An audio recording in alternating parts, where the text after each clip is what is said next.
It's the end of the 2024 movie season, so time for a top 10. I will not be including movies that premiered in 2023, just in 2024. So something like Sing Sing will not be on the list, even though I love it. It'll be on the 2023 list whenever I make that. All right, you know how this goes.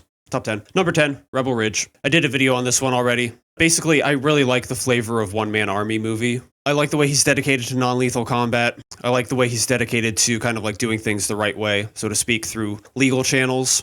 And the film kind of uses this to emphasize that the rules are less important than the people who enforce them. And that's really where we need to turn our attention. It's fun action. Aaron Pierre is awesome. There's some good dynamic moments, some good cold lines. But, really, this is a movie about the main character and how he is just easy to root for because, again, trying to do things the right way, very sympathetic. And he's doing that in the face of a system that's opposed to him. It's so easy to root for. Number 9, good one. Very different from Rebel Ridge. Much more focused on silence and observation. This is about a girl who's going on a camping trip with her father and one of his friends.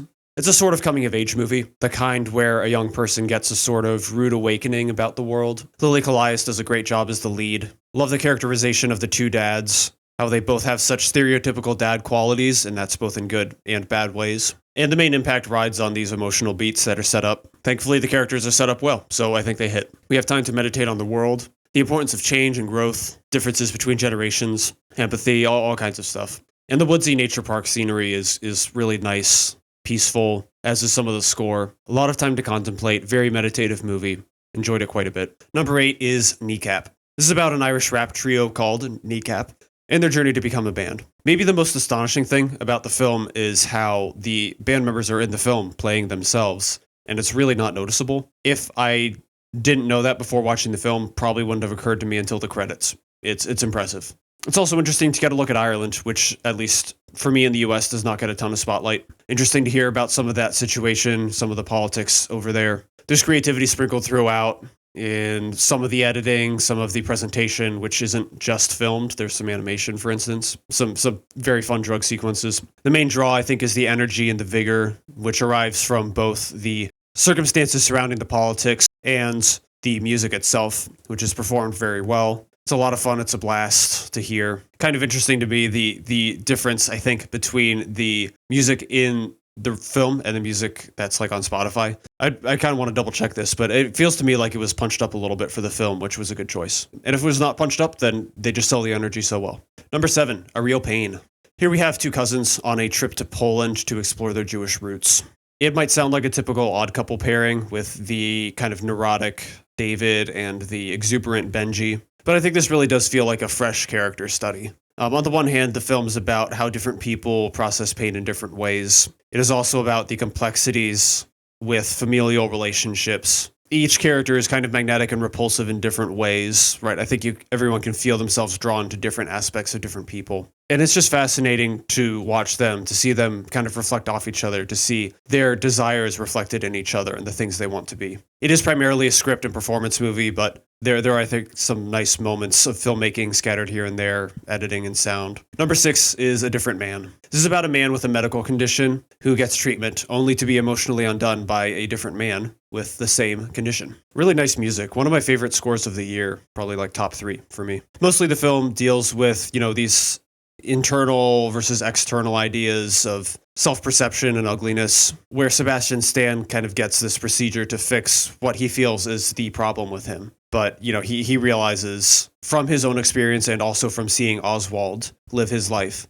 that wasn't his problem. His problem is still internal. It's still him as a person that needs work. And there's another interesting idea that's like a little bit meta about how best to portray disabilities in art, basically. The question of whether to be as authentic as possible or to pursue the best performance possible. Not that they're necessarily exclusive, as you can see with Adam Pearson, who does a great job in both.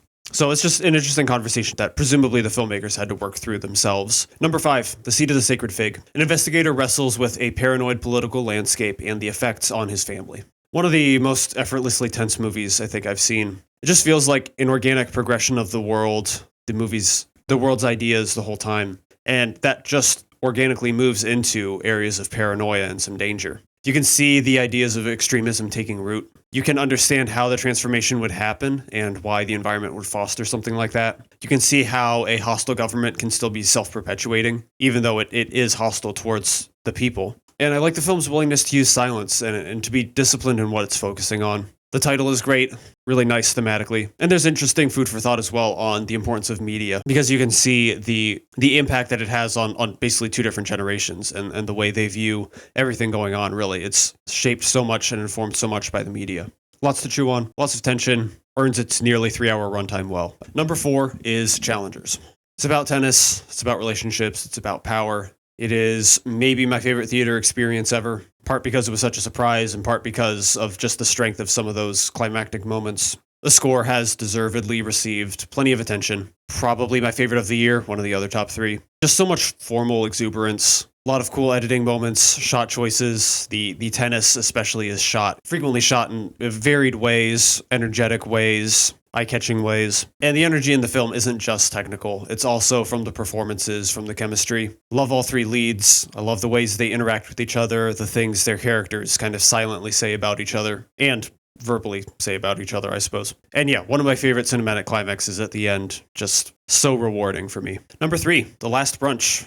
We do have a short film here. This is a brunch with a group of friends that quickly goes haywire. It's only 11 minutes, so not a ton of events, not a ton to sell you on, but this is a short film done by Jim Cummings, most notably the director of The Wolf of Snow Hollow, perhaps. Very nice movie, which you should check out if you haven't seen it. Basically, this is comedic timing, comedic writing, a little bit of technicality to kind of smooth things over, make things transition nicely, keep your focus on the people, what they're saying, what they're doing. Great jokes. I love the slight sense of absurdity in it. Very interesting to think about, we'll say. Number 2, Brief History of a Family. This is set in China post one-child policy, examining the effects that it has on the people, specifically one family. My favorite aspect is technical. There's a beautiful and creative variety in shot setups. The main visual motif is kind of looking at this one family through a microscope, looking at the children as the lifeblood of the country. And some of these visual ideas help reinforce that feeling of kind of like examining the whole through just one specific family. There's even a bit of variety in the way it delivers some surreal moments that I enjoyed a lot. The effects are well defined that the one-child policy has. They're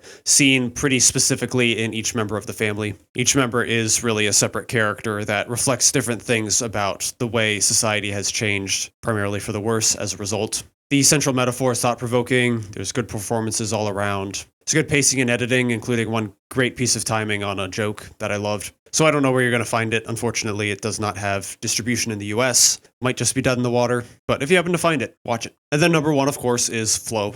I did a video about Flow already. I'll link it there. But this is a dialogue-free film about some animals who are fleeing a great flood. Basically, the gist of it is beautiful environments, well-realized animal characters whose personalities are based on animals rather than people. Really well done. There's punchy emotional impact, unique cinematic camera movement, at least unique for animated film in my mind. And, to me, it speaks to the emotional roller coaster of life, where life throws stuff at you. Hopefully you've got some people along with you. Not everyone can stick around through, everything life throws at you, but hopefully you manage to find a way, find some people who matter, some people who you can stick around with. It's exquisite. It's beautiful. Very, very much looking forward to buying the Criterion release. So just to wrap up, this is from 94 movies that I watched for 2024. I think the year as a whole was solid, but to me at least it lacked like a real top end. I don't think it's as good as like 2023 or 2022 because of that. Like I think both those years had some extreme high-end movies for me that top anything from this year. So here's some notable entries that are not present on the list. I'll lump Dune 2, The Brutalist, and Conclave together.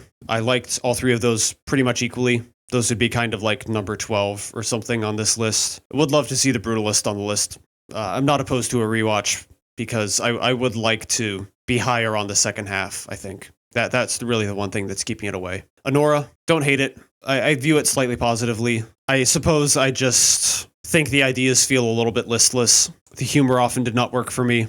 But again, not huge negatives. I still kind of liked it. The Substance, admire it quite a bit. Love the directorial vision. Love the intent, the intensity. I think horror comedy is always a bit of a problem for me. And I don't think The Substance manages to navigate all those big tonal jumps And also, I've felt a little long. It felt like it had a couple of outs for endings earlier. I'm not mad at what they did with the ending. Like, I mean, it keeps going, which is not the end of the world. But I guess I would have preferred it took one of the earlier outs. So that's it. Top 10 and some big other movies from the year. Do you have any other favorites from 2024?